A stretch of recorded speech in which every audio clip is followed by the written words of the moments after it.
I see 2,500 new referrals a month from policyholders all across the country.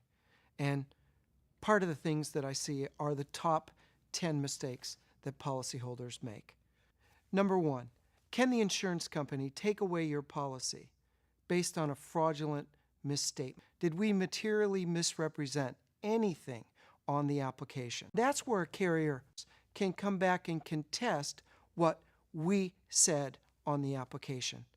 Oftentimes the agent or the broker will have misheard, misunderstood, misrecorded, and that information is easily correctable.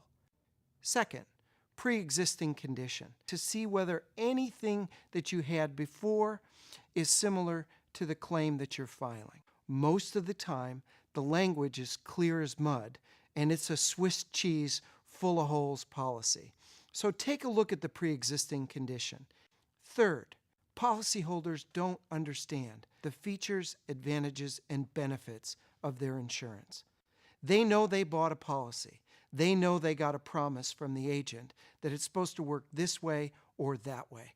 But most people haven't walked through the policy to look at the definitions. But you have to understand how to use your policy before you can actually sit down and make the claim. Number 4, carriers call at odd times. They're asking important claim-ending questions.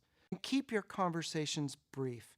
The important questions tell the carrier to put in writing so you can reflect on the question and you can give a full, complete, and honest answer.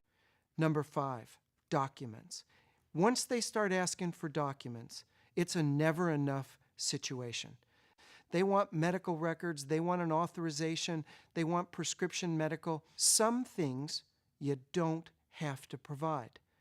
Aren't our tax returns something that are confidential? So when it comes to documents, be careful. Only give what you need to. Field visit, mistake number 6. That should send off a red flag alert. They're not out there trying to get a better understanding of your claim. You've given them an authorization that allows them to go back to the time that you were born to get everything about you, occupationally, vocationally, medically, and now 6 months, a year into the claim, the carrier says, we need to better understand your claim with a field visit from one of our company representatives. They're not there to get a better understanding of your claim. They're there to talk about your neighborhood, your lifestyle, and what kind of car you're driving. Mistake number 7. A field visit is always accompanied by surveillance. The carrier is also trying to measure your activities that are inconsistent with your restrictions and limitations. So if you say, I can't bend, stoop, push, pull, carry, lift, I can't sit for very long, they're going to hire videotapers or the paparazzi to come out there and stake out your place. Don't use the word always and never. If you say, I never drive, and they get you driving, that is an activity inconsistent with your own restriction and limitation. Number 8, a functional capacity evaluation done by a physical therapist, and they're going to see how much you can lift, stoop, push, pull, carry, how much you can walk, sit, and they're going to translate that 2.5 hours on a functional capacity evaluation into a 40-hour work week. Don't get pushed. If you hurt, make sure they understand you hurt. Number 9, policyholder mistake. The carrier wants to do a doc-to-doc. Get your doctor on the phone with their on-site physician to talk about care and treatment. That's a recipe for disaster.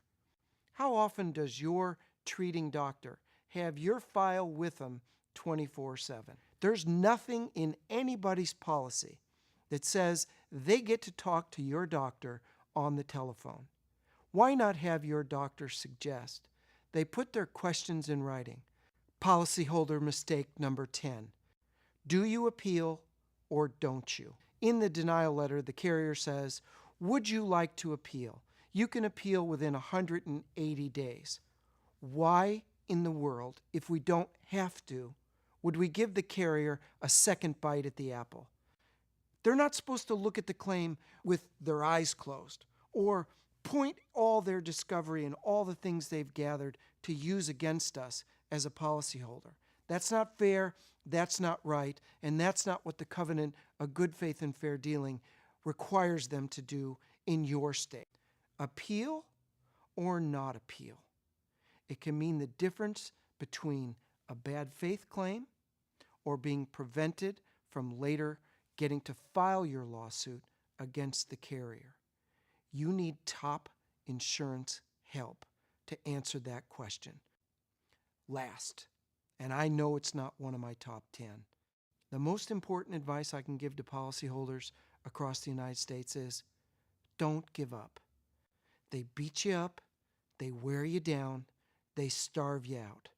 Carriers know sick people don't fight hard, and chronically ill or injured people don't last long.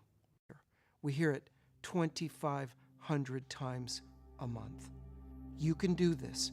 You just need a little help.